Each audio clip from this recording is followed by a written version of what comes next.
জমকালো আয়োজনের মধ্য দিয়ে রাজধানীর গুলশানে গ্লোবাল সুইস বিজনেস হাব 2024-এর উদ্বোধন করেন প্রতিষ্ঠাতা আনিস খান এবং ভাইস প্রেসিডেন্ট রোমান সোমাউ,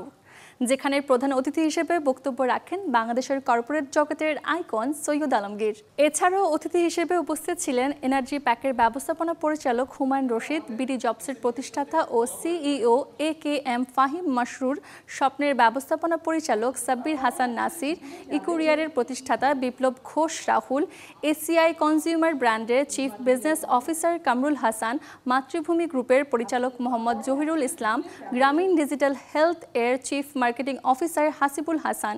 উপস্থিত ছিলেন বাংলাদেশ এক্সপোর্ট প্রসেসিং জোনের executive chairman major general Abul Kalam Mohammad Ziaur Rahman, অবসরপ্রাপ্ত মেজর জেনারেল মোহাম্মদ নজরুল ইসলাম, ডাক্তার মোহাম্মদ আবু সাইদ, অবসরপ্রাপ্ত লেফটেন্যান্ট কর্নেল আবু আইয়ুব হাসান সহ আরও অনেকে। পুরো আয়োজনে সার্বিক সহযোগিতা করেছে ইন্টারপ্লাস এবং সার্বিক পরিচালনায় ছিলেন গ্লোবাল সুইস বিজনেস হাবের অপারেশন চিফ বাংলাদেশ নিয়াজুল ইসলাম রনি।